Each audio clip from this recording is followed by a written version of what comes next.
And I said, I don't want to go out there and relapse and be homeless on the street because then I will die or I'll never come back from it. And then there were a lot of people in Florida, unfortunately, that walked past me like I had 10 heads. How does a person do that? I can never do that. How does that make you feel? Like crap. Like I'm not a human being. Don't walk past me like I don't exist. That's the worst thing a human being can do to another human being that is in need. You know? If you can't help them, that doesn't mean you're a bad person. Was he alone? In pain? I never overdosed, so I didn't know what it felt like. And then one day, I did a little too much, I guess. And I just was like, all right, I guess this is death. You know, this is what's happening. So I just surrendered. I felt that peace. My son wasn't in pain. And for that, I'm grateful. And I've actually never shared that with anyone. You're the first person I'm sharing that with.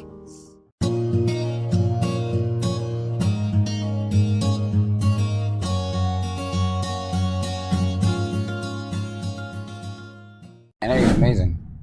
The power of NA, a hug, is incredible. And you'll get no less than 30 of them in every meeting. You know, it's phenomenal.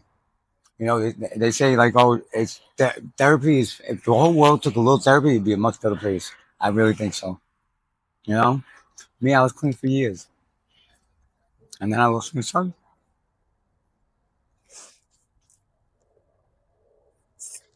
I'd like to touch up on therapy because as a man, I think most men, we feel we're manly men. We don't need to That talk doesn't to mean you're weak, anybody. doesn't mean you're crazy. It means you're strong and smart. You don't have to share with people. No one has to know. I have a doctor's appointment. I'll be back later. No one has to know where you're going. And I really doubt unless you owe someone a lot of money, they're going to follow you. You know, like, nobody, like, all right, bye, see you later. Who wants to go to the doctor with somebody? You know, no one has to know you're going to therapy. Like the Sopranos, you know? Don't he never told anyone, otherwise you get killed. I don't have a problem telling people I go to counseling. I go to counseling for a lot of reasons, you know? I had a terrible childhood, but that's not going to dictate my life. And then, yeah, you know, I had a terrible marriage, and that's when my really, like, overcame things. And, you know, but I always came out on top. Always came bounced back. When I lost my son 4 years, it was years ago, I slipped up. I didn't get high to like just get wasted and want to. I got high to hide the pain just a little bit, you know. But my son comes to me in dreams. He said, "Dad, you're stronger." And so I put myself in detox in Florida, and I got off the fatty and heroin. I'm on my own. I've done it in New York many years ago, and I've done it in Florida. Just out of the blue, homeless in the street. I just said, my son came in and spoke to me. He said, "Dad, you're my hero. You're strong. You're clean." So here I'm clean. I told you in the hospital I didn't want the pills after my surgery, and they were giving them to me. I said, "Stop." I actually left the night before I was getting discharged. I got dressed at 9 o'clock at night. I walked right into the hospital like nothing because I didn't want those pills anymore, and they would not listen to me. They would not listen to me. And I said, I don't want to go out there and relapse and be homeless on the street because then I will die or I'll never come back from it. And it was the hardest thing to do. But I'm proud of myself because I did it for myself and I don't care. I don't have to tell anybody. I didn't need to tell anybody. I told myself and my son. And that's good enough for me. Probably losing a child was the hardest thing it's the worst pain I wouldn't want to wish on anyone. But I survived it. And I survived it, unfortunately, with a relapse, but a relapse that I overcame on my own, you know? Not with an OD. Not with the only thing, sorry about that. I'm gonna put this down.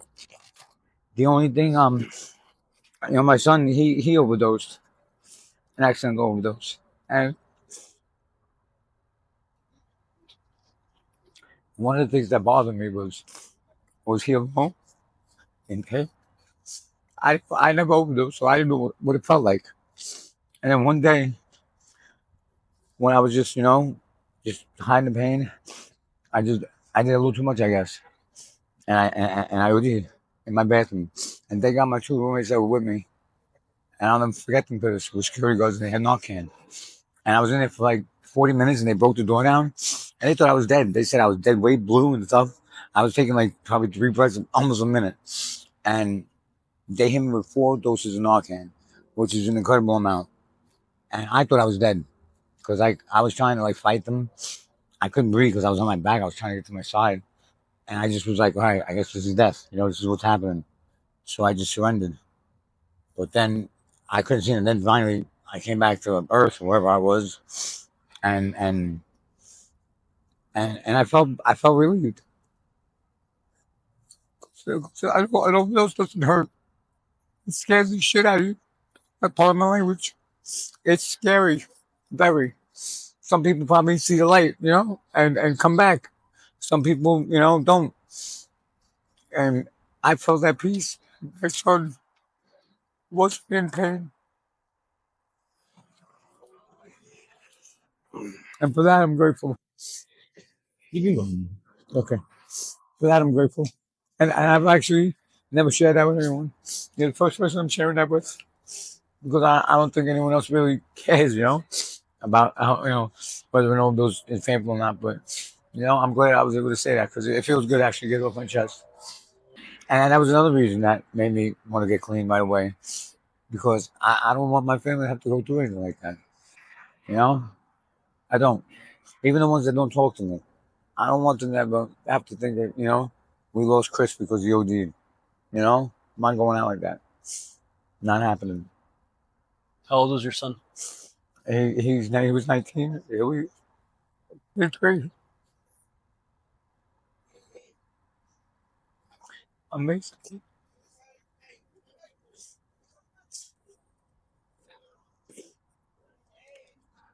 There's nothing that anyone can say. I just that must be a terrible thing to lose a child.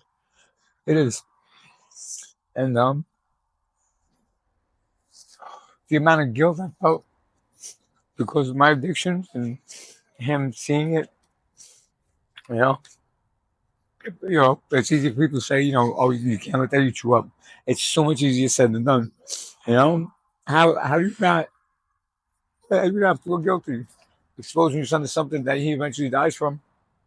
You know, why not take me? I live my life. Why take him? He's just living. He's just starting his. I felt guilty, selfish. I'm not scared to die anymore. Not that I don't. I used to be scared to die. Like, oh, I have people down here that love me, and I got my mom, my son there that love me. And whichever way I go, so be it. That doesn't mean I'm gonna make it happen any sooner. What I'm saying is that when it's my time to go, I'm probably gonna be really relieved because I miss them both a lot.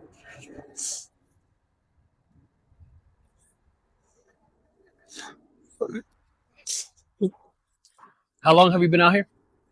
About 2 months. 2 months. Yeah. You haven't been able to find a shelter No. in 2 months. That's crazy. I tried to get in one on my own. I tried to get in one from places that you would think would have a support network, detox, hospital. Nothing. That's terrible. What do you think that is? Politics, maybe. Politics. I don't know. I don't want to mention no names, but there's a spot down the block from here. Hmm. I hear it's half empty. No, I hear they want. Here's what they wanted me to do. They wanted me to stand outside, have the police bring me in at whatever time in the afternoon. They'll give me a bed for the night, but in the morning they're gonna kick me out, and I gotta do that process again, 5 days, 6 days in a row, and maybe I'll be accepted to stay there for a month or two. Hmm. I don't get that. You want to help people, but you're gonna give them a time limit, a very short one. You know, I'm not saying that you should be indefinite, but I mean, I'm sure there's a lot of good things about it. I'm just pointing out the parts that don't make sense to me. I mean, I hear a lot of people saying that yeah, did this place help me, and I got transitional housing, and I'm still there, and it's great, and I love it, and that's fantastic, and I'm really happy for that. And I'm sure there's a lot of those stories, but I also know that there's a lot that aren't, you know, and it's terrible because I see kids. I'm 49. I see kids that are 19, 18, and it breaks my heart. I see females and the things that they're doing to just survive. And it breaks my heart because I have a daughter and another son. It's terrible. What keeps you going after you lose a son? You fell into this downward spiral. You relapsed. and now it seems like you're getting back up on your feet. Uh huh. You Well, I am. I mean, you know, little by little. I mean, being clean is great because like you're just sick and tired. When you get sick and there's withdrawals, it's the worst feeling in the world. People look at you. You don't care what you walk around dirty. You don't care about your hygiene. And you just want to die. It's the worst feeling. And you just some people tolerate it. Me, I hated it. I hated it. I hated it. And I hated it. And then you'll do desperate things. You might rob something or steal something that you normally wouldn't do. You know, I mean, and other people do worse things, hurt people. Um, other things that I don't. People can use their imagination. Me, the worst I've done was like maybe stole something from somebody, and I felt like crap about it. I really did, but I was that desperate to just not hurt anymore. But then I said to myself, you know what? Enough is enough. I could deal with the pain another way. really like the fact that everyone, or I'd say 9 out of 10 people that I talk to, believe in God out here. You gotta. I mean, you gotta have some kind of spirituality. At the end of the day, we all pray to a God, whoever that may be. And in my opinion, it's the same one, just in different versions, depending on your religion. But you got to, what are you going to believe in if you don't believe in some kind of spirituality? And even if you just make up your own, like the atheists or whatever they want to believe in, that's fine. But you got to believe in something, because I prayed to God for things and didn't get them. And I prayed for things and wouldn't say that I didn't get them. I didn't get what I wanted, but I got what I needed. And that's good enough for me. It is. And like I said, in recovery, beautiful things start to happen. Not at the pace you would like them to, but they do. And it's amazing. And it's an encouragement. And if you just see it that way, you're going to run with it. Because I did. You know, I did. I see a guy down the block all over Miami. And he runs around in boxes. That's it. That's all he wears is boxes. Nothing else. And he's mentally unstable. And I cry. Like, no one's helping this guy. And he's screaming, help me. And it's heartbreaking. Do you think that some people don't want help? Yeah, because they're afraid. And you can't blame them for that. Some people don't go into shelters because they're afraid, because they had a bad experience. But they got to be reassured that we'll make sure you're safe. You know? You know, people are human. Whether you're in a shelter, like, I feel like everyone, male or female, is either a paycheck or a fight away from being homeless, you know? you know? You know, it's just that simple. You don't pay your rent. Bam. You can be sleeping on your friend's couch, but you're homeless. Not in a shelter, but you're homeless. And that's a mild case. An extreme case is different. I'll put it like this: when I was in the shelter system, I met so many people that came from the Midwest, and they couldn't find work to take care of their family, so they left. They came to New York and went to the shelter system because they needed a place to live, and they got started working. They saving up money to either move their family, maybe not to New York because the cost of living, unless they just happen to get a really good job, or closer. And they don't do drugs. They are mentally pretty grounded, but they're just doing what they got to do. And that's everyone's situation. Just some people have more, against them, more issues against them, whether it be mental, physical, and but the resources are available depending on the state you're at, and if you make that effort. And a lot of people don't know that. A lot of people think that just because you're in a shelter, oh, you're in a shelter because if you're a kid, you're bad, and you can't, parents don't want you to live with them, or because you're a drug addict, or this, or that, or you're lazy, or you just don't want to work and pay rent. You'd rather just be in a shelter and work and use all your money for whatever you want to. And they couldn't be more wrong. And you wouldn't know that unless you're in it. So there's not enough of a spotlight on the reasons why or people are in a shelter. or why they're considered homeless. A lot of Florida people helped me and were very sweet. And then there were a lot of people in Florida, unfortunately, that walked past me like I had 10 heads. Didn't even acknowledge me. And I speak a little Spanish too, so I would even say it in Spanish if they didn't understand English. And I'm like, how does a person do that? I can never do that. Just How, say no. how did that But make you feel? like crap. Like I'm not a human being. I mean I've worked my whole life. I've never had to ask anyone for a dollar or change. Some people I would just be sitting there staring at the floor, and a lady, she came up to me outside 7-Eleven, 5 in the morning. You all right, sir? She's like three times, and then I was like, no, I'm not. I go, but I'm alive, and God is great. And she smiled, and she came out of 7-Eleven. She gave me $5, and every time I see her, she gives me $5. I said, you got to stop doing this. I don't want it, you know. And she's like an angel. She's an absolute angel, And when I say, like me, I love coffee. And I haven't had one yet today. I'm very upset about that. I can drink 10 cups of coffee, but I've had one cup. And people in my family and a particular ex-girlfriend knows how I feel about it. And if she should see this, she's going to laugh because she knows exactly what I mean. If I don't have one cup of coffee to start my day's not going well. And this day is not going well. But right now it's going very well because, this is very therapeutic.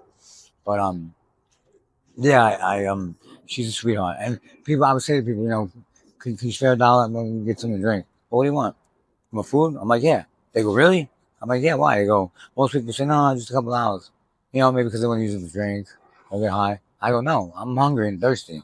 So if you want to buy from me, I'm grateful. Thank you.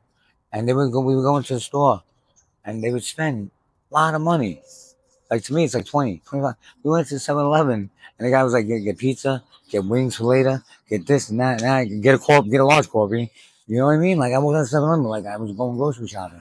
I mean, the guy spent like almost $40 on me, and like it's it's hard to get emotional. Like how do you spend $40 on a stranger?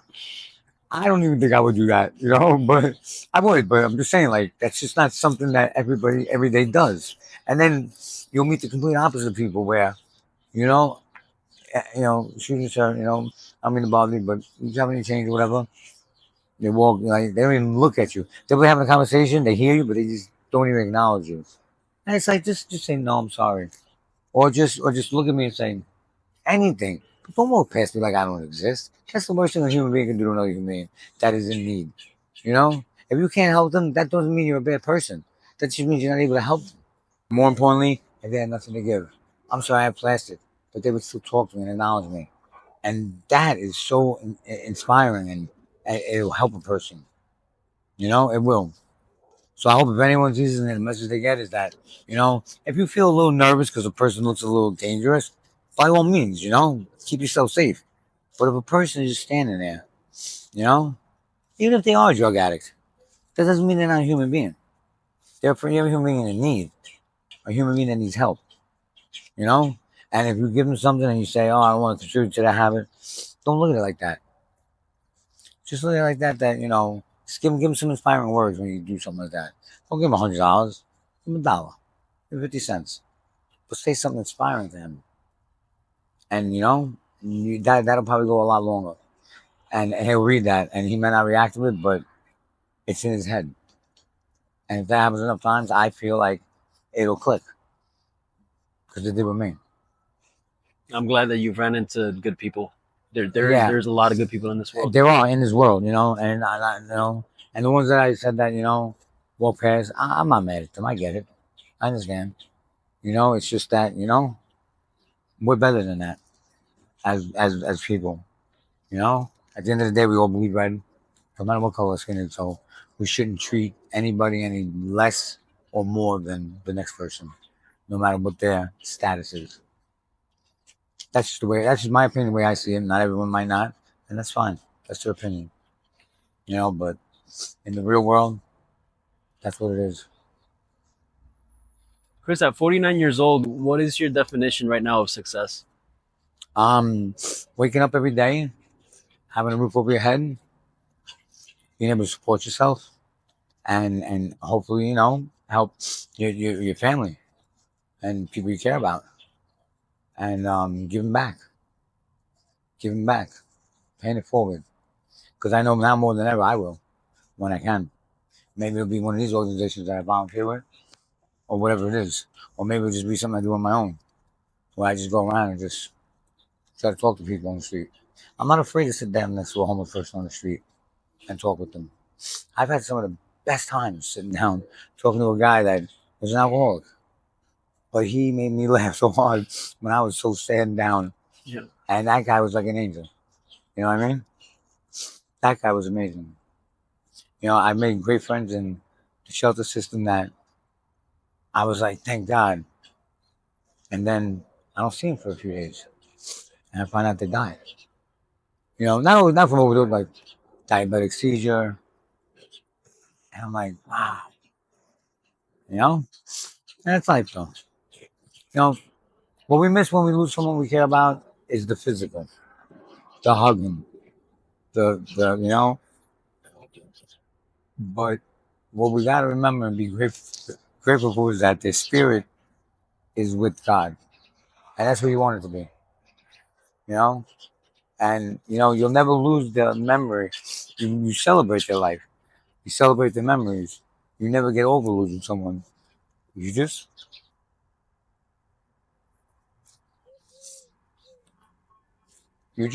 keep pushing forward and just be the best person you can be for yourself, but use them as motivation. That's what I do, you know. And I still have my setbacks because I'm human, you know. But I know that I'm okay with that because you know the setback will make me just push even harder to get past it and move forward. And instead of like things falling apart, things start to fall in place. And when you see that, that keeps you going. Start forgetting emotions. It's like Get it. a lot of things go through my head when I say certain things, and I I'm understand. not, I'm not numb anymore on drugs, so I feel things, and emotions is one of them. I have no problem, you know, crying. It doesn't make me less of a man, you know. If anything, I feel like it makes me more because I'm not afraid to show what I'm feeling. I think holding back, like my dad, I don't think I've ever seen him cry, and I thank God I don't have that same personality because it's not good to not express and let things out. It's just not, you know. I mean, I'm not saying he's a bad person, but you know, you can't hold things in like that. It's not gonna help you. It's not healthy. It's okay to let it out. Even if you cry by yourself. Everyone needs to cry once in a while. It's okay. When I cry, I don't care who's looking at me. I'm crying because it's my release. It's not always like a sad cry. It's a good cry. It's a happy cry. I haven't seen my sister in a long time. When I seen her after a couple of years, I cried. I was happy to see her. It's a good thing. You know, Crying's not always a sad thing, but a lot of people know that. I don't have to say that for people to know that. People know that. They're just probably happy I'm saying. They're like, oh, okay, good. He knows that too. So I wasn't crazy. So that's good. I appreciate you opening up, I man. appreciate your time. Thank you so Absolutely. much. I feel a lot better too.